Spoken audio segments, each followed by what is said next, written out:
খিলঞ্জীয়াৰ পক্ষত থিয় দিছে।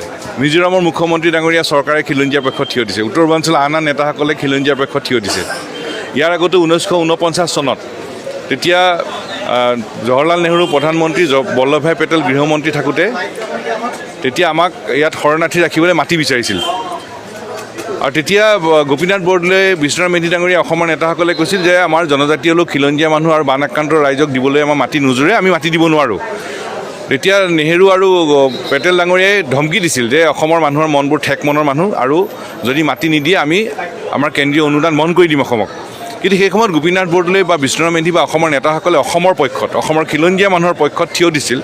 দিল্লীৰ ধমকিত সেৱা মনা নাছিল, দিল্লীৰ হেঁচাত তেওঁলোকে নতশিৰ কৰা নাছিল, বৰঞ্চ তেওঁলোকে শিৰ উচ্চ কৰি অসমৰ স্বাৰ্থত তেওঁলোকে স্থিতি লৈছিল।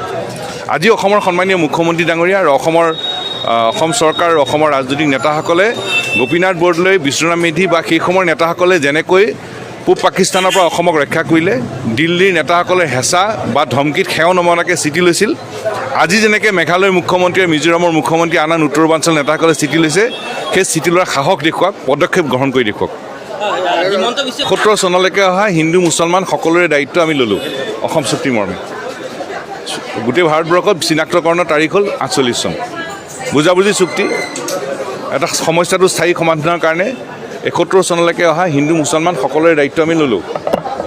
71 পিছত অহা এজনো বিদেশী নাগৰিকৰ, হিন্দু মুছলমান এজনো বিদেশী নাগৰিকৰ দায়িত্ব বোজা অসমে ল'ব নোৱাৰে, আমি নলওঁ। আৰু এতিয়াতো কেন্দ্ৰীয় চৰকাৰে কৈছে 2014 চন বুলি, তাৰমানে কিমান বছৰ? প্ৰায় 43 বছৰ। প্ৰায় 43 বছৰৰ অবৈধ বাংলাদেশী বোজা আমাৰ ওপৰত জাপি দিব খোজা হৈছে। 71 চনলৈকে অহাসকলৰ দায়িত্ব আমি ল'লোঁ, নাগৰিকত্ব প্ৰদান কৰি পেলাই আমি দায়িত্ব লৈছোঁ। 71 পিছত এজনো হিন্দু বা মুছলমান অবৈধ বাংলাদেশীৰ বোজা অসমৰ দৰে সৰু ৰাজ্য ল'ব নোৱাৰে, আমি নলওঁ। আৰু আমি অবৈধ বাংলাদেশীৰ ওচৰত দ্বিতীয় শ্ৰেণীৰ নাগৰিক হিচাপে জীয়াই নাথাকোঁ।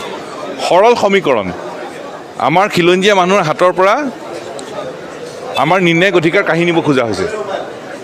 ইয়াত বসবাস কৰা বিভিন্ন জাতি, জনজাতি, জনগোষ্ঠী, ধৰ্মাৱলম্বী লোকেৰে গঠিত খিলঞ্জীয়া মানুহৰ প্ৰভুত্ব আৰু নিয়ন্ত্ৰণ নোহোৱা কৰিব খোজা হৈছে, আৰু আমাৰ খিলঞ্জীয়া মানুহৰ হাতৰ পৰা নিৰ্ণায়ক অধিকাৰ কাঢ়ি নিব খোজা হৈছে।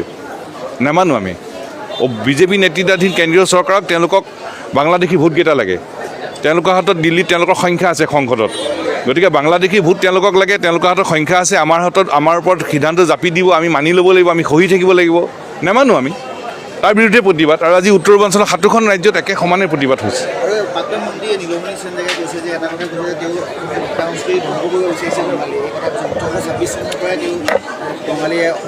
প্ৰথম কথা মূল বিষয়টোৱে হ'ল ঐতিহাসিক অসম আন্দোলনৰ পিছত ঐতিহাসিক অসম চুক্তি হৈছিল। চুক্তিৰ মৰ্মে 71 চনলৈকে অহা হিন্দু মুছলমান সকলোৰে দায়িত্ব আমি ল'লোঁ। 71 পিছত অহা এজনো হিন্দু, এজনো মুছলমান অবৈধ বাংলাদেশীৰ বোজা আমি ল'ব নোৱাৰোঁ, আমি নলওঁ। আৰু এতিয়া ৰাজনৈতিক দলবিলাকক অবৈধ হিন্দু বাংলাদেশী ভোট লাগে, অবৈধ মুছলমান বাংলাদেশী ভোট লাগে। অসমৰ উত্তৰ পূৰ্বাঞ্চলৰ খিলঞ্জীয়া মানুহৰ স্বাৰ্থ জলাঞ্জলি দিয়ক, তেওঁলোকৰ তাত কোনো কেৰক নাই। গতিকে তাৰ বিৰুদ্ধে আমি অসমত অবৈধ বাংলাদেশীৰ ওচৰত দ্বিতীয় শ্ৰেণীৰ নাগৰিক হিচাপে আমি জীয়াই নাথাকোঁ। এইখন অসম আমাৰ, ইয়াত খিলঞ্জীয়া মানুহৰ প্ৰভুত্ব নিয়ন্ত্ৰণ থাকিব লাগিব, আমাৰ হাতত সদায় নিৰ্ণায়ক অধিকাৰ থাকিব লাগিব।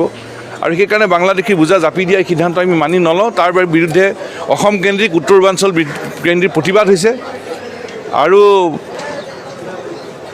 এই সংগ্ৰাম চলি থাকিব।